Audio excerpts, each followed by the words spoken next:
Jay Wade from Crucible Custom Props, Nerfworks Lab, and all the forums here. You can probably see me in the reflection.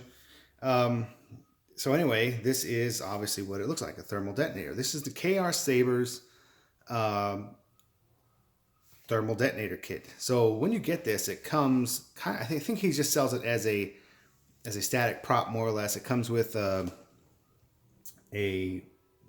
machined brass top and bottom hemisphere, machined aluminum insides, and then of course the little LEDs, 3D printed parts to hold the LEDs, and the LED holder for the indicator up here. This is machined aluminum as well, the activator switch, and a 3D printed tank tread as well. So it's pretty close to accurate as far as I can tell. Of course, the original prop was made out of a plastic hemispheres and stuff, so it's not going to be exactly the same. But when it comes to you, it's shiny silver. It's perfect looking. It looks brand new. It's really, really nice.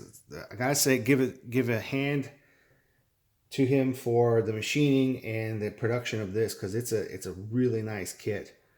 It's very sturdy, well built, well thought out, put together really well. And of course, with Goth 3D designs, or Goth 3 designs. How do you say that? I don't know. Anyway, he's part of Norfolk's lab, but out of his with Cedric's chassis, and it really comes together, especially with the Plector Labs board, the thermal detonator board. It's a perfect marriage to make a cool little prop. So there wasn't much, there weren't many tutorials on how to build it, and the manual from Irv is kind of typical Plector Labs manual. It had a couple questions that I really couldn't find answers to, but I figured it out. And there was one cool thread on the RPF where someone had taken, and I only knew about this because Trooper Trent had one of these at the prop party that someone had done for him. And the auxiliary button is designed to be on the bottom of the chassis, but someone had made the auxiliary button the red indicator light. So that makes more sense to me, since you're going to be handling it and playing with it. You're not going to bust it open every single time you want to push the button and find out what it does. So I had to find a way to do that. And luckily on the RPF, there was somebody who built kind of a tutorial on how they had modified the setup to do that. Now I bought the extra 3D printed piece from the kit to have that switch set up, but there was no instructions on how to do it. So I found that thread on the RPF and bought some more of these little plastic red indicator covers for the LED, put it up in the lathe, chucked it up in the lathe, and then turned it down so it had a tolerance to move back and forth. Then I machined a Delrin kind of plunger that glues to the bottom of that, and then there's a tactile switch that sits on the bottom of the 3D printed holder thing, and that becomes a plunger to touch the button. So in the end, it all worked out really well, but there's zero extra space in there to do much. So kind of cool figuring it all out, kind of a pain, but in the end, it came out really cool. So let me show it to you up close a little bit. So here it is. I did a simple wash weathering. The original is just plated, and it's kind of, the plating comes off and it's all cruddy looking, and I didn't want to do that. I just wanted to do, but the original doesn't have much dirt or stuff inside here on the aluminum part. So I just did a basic wash using Vallejo rust and some translucent black and some opaque black and just a little bit, and then I did a clear coat over it.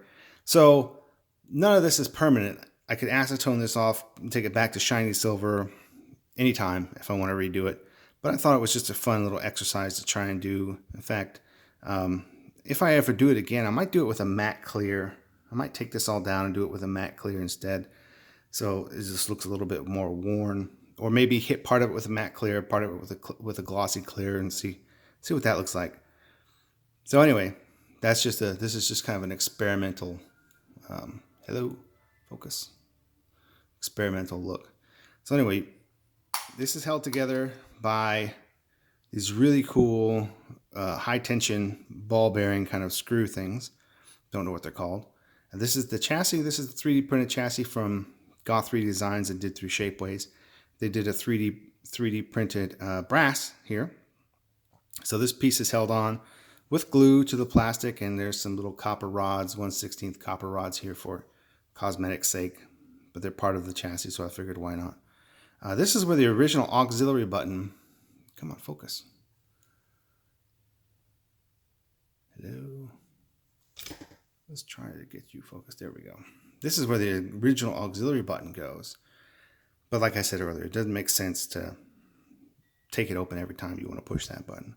This would be an indicator LED, which I chose not to do because I don't really need a light showing me something that's always closed up and I can't see.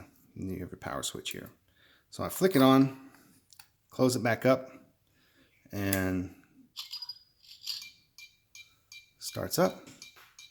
It's motion activated, so you can restart that counter every time, that kind of look. It responds to impact.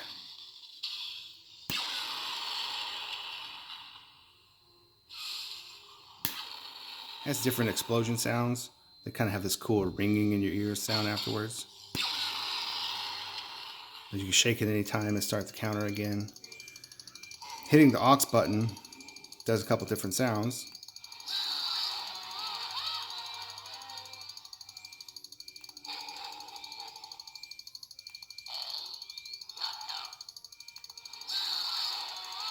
So pretty fun.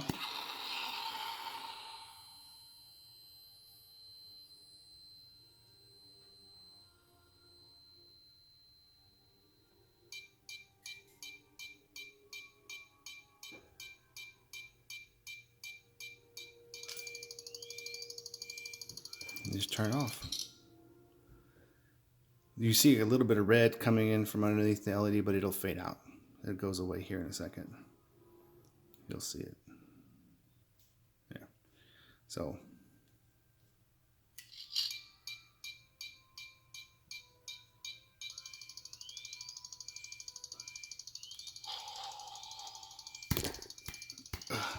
oh, I hit the button at the same time.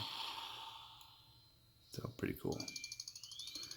Anyway, it's a fun little prop, fun little hand prop. So I'm glad I know how to do these now. So if anybody needs me to install one, won't be a problem.